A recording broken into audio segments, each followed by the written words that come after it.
Assalamualaikum warahmatullahi wabarakatuh. Nama saya Muhammad Asmin bin Muhammad Amin dengan stambuk 13020200218 ingin menjelaskan tentang rangkuman materi komputasi paralel. Kita mulai dengan materi yang pertama tentang pengantar komputasi paralel yang merupakan salah satu teknik komputasi dalam pengolahan data dan eksekusi tugas yang melibatkan pemecahan tugas besar menjadi beberapa tugas kecil yang dapat dijalankan secara bersamaan atau paralel dengan tujuan meningkatkan kinerja dan efisiensi pemrosesan.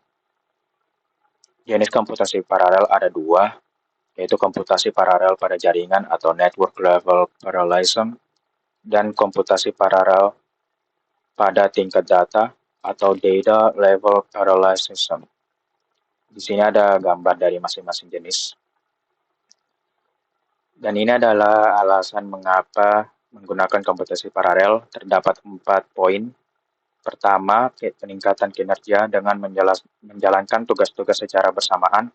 Waktu yang dibutuhkan untuk menjalankan tugas dapat berkurang drastis.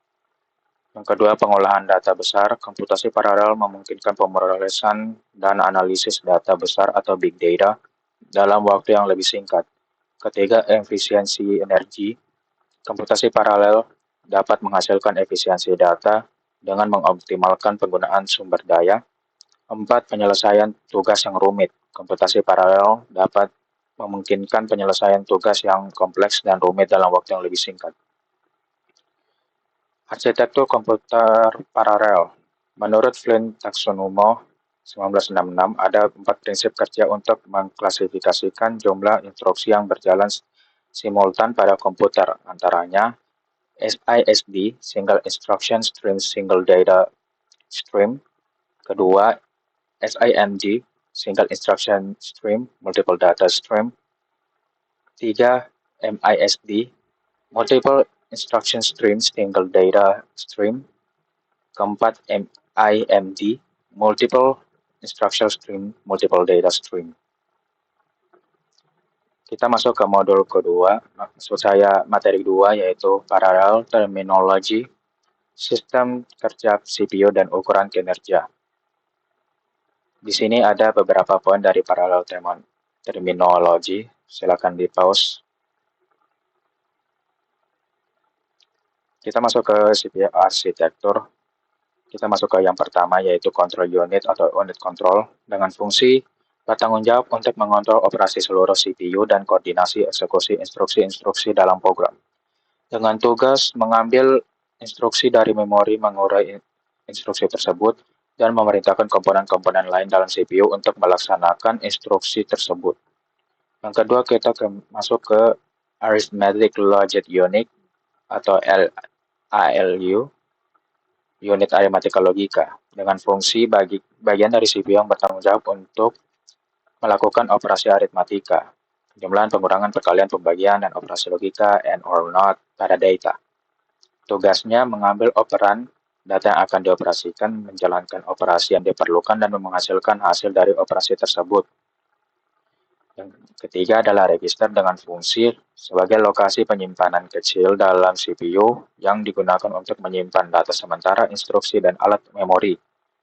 Tugasnya untuk menyimpan data yang sedang diolah oleh ALU, alamat memori yang akan diakses, hasil dari operasi ALU, dan instruksi yang sedang dieksekusi. Ukuran kinerja pada komputasi paralel. Di prosesor ada Hertz untuk mengukur frekuensi kinerja prosesor yang menunjukkan berapa kali prosesor melakukan siklus operasi dalam 1 detik. Ada millions of instruction per second atau MIPS, mengukur beberapa banyak instruksi yang dapat dijalankan oleh prosesor dalam 1 detik. Kemudian ada millions of floating points operation per second atau MFLOPS, mengukur jumlah operan floating point yang dapat dilakukan oleh prosesor dalam 1 detik. Dan di aplikasi paralel ada speedup, mengukur seberapa cepat tugas dapat selesai dalam mode paralel dibandingkan dengan mode serial tanpa paralelisme. Kedua, efisiensi. Efisiensi mengukur seberapa efisien paralelisme dalam memanfaatkan sumber daya. Kemudian ada granularity, mengacu pada seberapa besar atau kecil tugas-tugas yang dapat dibagi dalam model komputasi paralel. Kita masuk ke materi 3, yaitu model pemrograman paralel. Kita masuk ke desain dasar. Yang pertama, memori digunakan untuk menyimpan instruksi program dan data. Kemudian data, informasi yang akan digunakan oleh program. Ketiga, CPU atau unit pemrograman pusat. Dapat menginstruksi dan data dari memori, mendekode instruksi dan kemudian menjalankannya secara berurutan. Proses interaction mengacu pada cara berinteraksi atau berkomunikasi antara proses atau tugas yang berjalan secara paralel dalam sebuah program. Shared memory adalah jenis-jenisnya dan message passing atau bertukar pesan. Poin kedua merupakan problem decomposition. Decomposition adalah proses memecah masalah besar menjadi sub-masalah yang lebih kecil yang dapat dipecahkan secara independen atau paralel. Ada poin di sini, ada dua, yaitu decomposition by task, terus ada decomposition by data. Karakteristik umum shared memory. Pertama, setiap prosesor memiliki kesamaan kemampuan untuk mengakses semua memori secara global address space. Dua, beberapa prosesor dapat beroperasi secara independen tetapi berbagai sumber daya memori yang sama. Tiga, perubahan lokasi memori yang dilakukan oleh satu prosesor terlihat oleh semua prosesor lainnya. Keuntungan dan kerugian shared memory. Keuntungannya ada dua. Global address space memberikan perspektif pemrograman yang mudah digunakan ke memori. Kedua, data sharing antara task lebih cepat dan seragam karena kedekatan memori dengan CPU. Kerugiannya ada dua juga. Pertama, kerugian utama adalah kurangnya skalabilitas antara memori dan CPU. Menambah lebih banyak CPU secara geometris dapat meningkatkan lalu lintas pada jalur CPU shared memory. Dan untuk sistem K yang koheren secara geometris meningkatkan lalu lintas yang terkait dengan K atau manajemen memori. Kedua, tanggung jawab programmer untuk konstruksi sinkronisasi yang memastikan akses correct dari memori global. Distributed memory seperti shared memory, sistem distributed memory sangat bervariasi tetapi memiliki karakteristik yang sama. Distributed memory memerlukan jaringan komunikasi untuk menghubungkan memori antar prosesor. Prosesor memiliki memori lokal mereka sendiri. Alamat memori dalam satu prosesor tidak memetakan ke prosesor lain, sehingga tidak ada konsep ruang alamat global di semua prosesor. Tiga, karena setiap prosesor memiliki memori lokal sendiri yang beroperasi secara independen, perubahan yang dilakukan pada memori lokalnya tidak berpengaruh pada memori lain. Oleh karena itu, konsep koherensi cache tidak berlaku. 4. Ketika prosesor membutuhkan akses ke data dari prosesor lain, biasanya tugas programmer untuk secara eksplisit menentukan bagaimana dan kapan data dikomunikasikan. Sinkronisasi antara task juga merupakan tanggung jawab programmer. Keuntungan distributed memory ada 3. Pertama, memori dapat diskalakan dengan jumlah prosesor. Kedua, setiap prosesor dapat dengan cepat mengakses memori sendiri tanpa gangguan dan tanpa overhead yang terjadi dengan mencoba mempertahankan koherensi K global. 3. Efektivitas biaya. Kerugiannya ada 3. Pertama, programmer bertanggung jawab atas banyak rincian yang terkait dengan komunikasi data antar prosesor. 2. Mungkin sulit untuk memetakan struktur data yang ada. 3. Waktu akses memori yang tidak seragam. Data yang berada di node jarak jauh membutuhkan waktu lebih lama untuk diakses daripada data lokal node. Hybrid Distributed Shared Memory. Komputer terbesar dan tercepat di dunia saat ini menggunakan arsitektur tersebut. Komponen memori bersama dapat menjadi mesin shared memory atau graphics processor unit atau GPU. Komponen distributed memory adalah jaringan beberapa mesin memori atau GPU bersama yang hanya tahu tentang memori mereka sendiri, bukan memori pada mesin lalu. Oleh karena itu, komunikasi jaringan diperlukan untuk memindahkan data dari satu mesin ke mesin lain. Tren saat ini tampaknya menunjukkan bahwa jenis arsitektur memori akan terus menang dan meningkat di ujung komputasi yang tinggi untuk masa mendatang. Keuntungan hybrid data shared memory ada 4. Yang pertama, memberikan fleksibilitas kepada pemrogram dapat dalam mengakses dan berbagi data. Kedua, pemrogram dapat mengembangkan aplikasi paralel yang lebih mudah dan lebih cepat daripada yang dalam model distributed memory yang lebih rumit. Tiga, menyediakan tingkat transparansi dalam mengelola komunikasi data antar unit pemrosesan. Empat, mendukung skalabilitas yang tinggi yang berarti dapat digunakan dalam lingkungan dalam jumlah besar unit pemrosesan.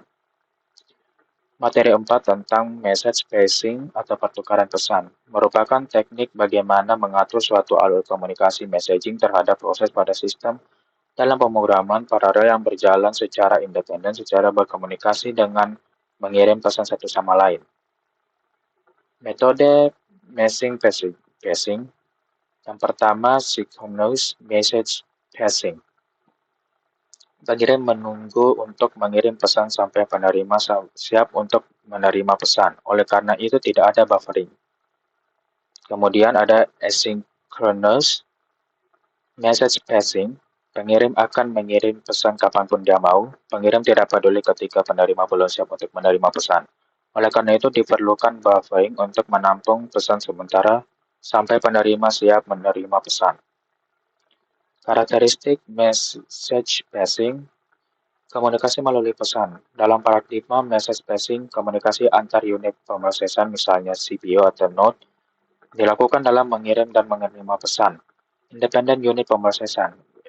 Unit pemrosesan dalam paradigma message passing biasanya berjalan secara independen. Ini berarti bahwa setiap unit pemrosesan dapat menjalankan tugasnya sendiri tanpa perlu bergantung pada unit pemrosesan lainnya. Komunikasi melalui pesan. Dalam sistem message passing yang lebih tradisional, unit pemrosesan memiliki memori lokalnya sendiri yang terisolasi. Ini berarti bahwa unit pemrosesan tidak memiliki akses langsung ke memori yang dimiliki oleh unit pemrosesan lainnya. Synchronization. Dalam paradigma message passing, operasi sinkronisasi seperti send and receive sering digunakan untuk mengatur pesan yang dikirim dan diterima. Skalabilitas. Paradigma message passing dapat diterapkan dalam sistem dalam jumlah besar unit pemrosesan. Ini membuatnya sangat scalable dan cocok untuk komputasi paralel pada tingkat besar seperti dalam superkomputer dan klaster superkomputer.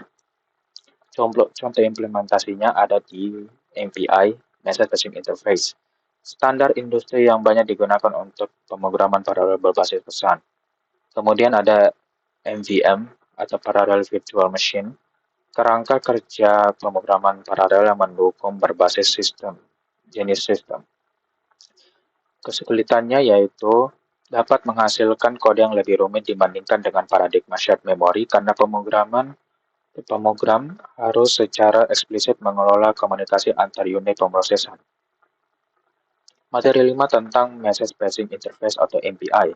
Implementasi yang populer dari paradigma MPI meliputi MPI, Message Passing Interface, standar untuk industri yang banyak digunakan untuk pemrograman paralel berbasis pesan, MVM, kerangka kerja pemrograman paralel yang mendukung berbagai jenis sistem. Karakteristik dari MPI, komunikasi antar prosesor. MPI memungkinkan komunikasi antar unit pemrosesan, biasanya disebut proses atau task. Standar industri, banyak digunakan untuk pemrograman paralel. Standar ini diterapkan dalam berbagai bahasa pemrograman seperti C, C++, Fortran, dan Python. Pesan, berfokus pada komunikasi melalui pesan, proses-proses untuk mengirim dan menerima pesan untuk berbagai data dan informasi. Operasi sinkronisasi, menyediakan berbagai operasi sinkronisasi yang memungkinkan proses untuk mengatur urutan eksekusi dan berkoordinasi. MPI Communication. MPI mendukung group communication. Semua proses yang berpartisipasi dalam komunikasi harus menjadi anggota kelompok. Dalam MPI, kelompok diidentifikasi oleh komunikator yang disebut MPI_com_world. Secara default hanya satu grup yang dibuat. Selanjutnya dapat menjadi beberapa grup atau digabungkan dalam satu grup dengan menggunakan fungsi yang sesuai. Tipe datanya seperti berikut.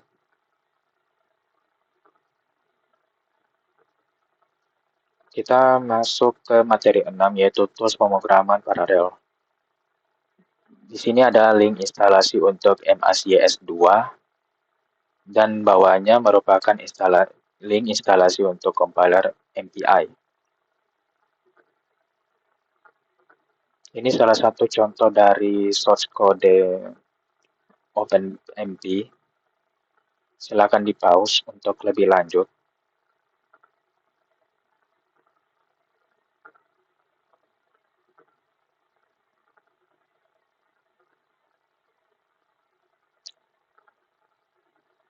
Materi ketujuh tentang OpenMP Programming, yang merupakan standar yang digunakan untuk program paralel multi-threading pada arsitektur start memory pada compiler GCC, sehingga tidak perlu instalasi tambahan. Programmer cukup menambahkan direktif OMP pada hashtag pragma. Memparalelkan program, kompilasi program menggunakan GCC strip for NMP. Critical section untuk mengontrol akses bersama ke sumber daya yang bersifat bersamaan sehingga mencegah thread mengakses ke bagian kode secara bersamaan. Barrier adalah mekanisme yang memastikan bahwa semua thread yang berpartisipasi dalam blok paralel telah mencapai titik tertentu dalam program sebelum melanjutkan eksekusi. Atomic dalam OpenMP adalah untuk melindungi operasi terhadap variabel bersamaan di kondisi perlombaan. Berguna ketika beberapa thread berusaha untuk mengakses atau memodifikasi variabel bersama pada saat yang sama. Jenisnya yaitu atomic update, atomic read, atomic write, dan atomic capture. Set dan private variable. Terdapat perbedaan di antara keduanya. Saya akan memulai ke set variables. Variabel bersama adalah variabel yang dapat diakses oleh semua thread dalam lingkungan paralel. Berarti bahwa semua thread memiliki akses ke variabel yang sama dan dapat membaca dan menulis ke variabel tersebut. Variabel bersama biasanya digunakan untuk berbagi data antara thread, tetapi ini juga bisa menjadi sumber potensial kondisi perlombaan jika tidak ditangani dengan benar. Private variables, variabel pribadi adalah variabel yang masing-masing thread memiliki salinan sendiri. Setiap thread memiliki salinan yang terpisah dan tidak berbagi nilainya dengan thread lain. Variabel pribadi biasanya digunakan untuk menyimpan data yang hanya relevan untuk thread tertentu, dan ini menghindari masalah kondisi perlombaan. 5. Amdahl Law. Hukum Amdahl merinci sejauh mana peningkatan kinerja sistem dapat mencapai melalui paralelisasi tugas. 6. Environment variables. Dalam OpenMP adalah variabel-variabel yang mempengaruhi perilaku dan konfigurasi. Contoh dari OpenMP berikut merupakan contoh environment variable dalam OpenMP. 1. OpenMP _num_threads. 2. OpenMP strip_schedule. 3. OMP _dynamic. 4. OMP _prag_bind. 5. OMP _last. 6. OMP _stack size. 7. OMP _wait_policy. 8. OMP _places. 9. OMP _max_active_levels.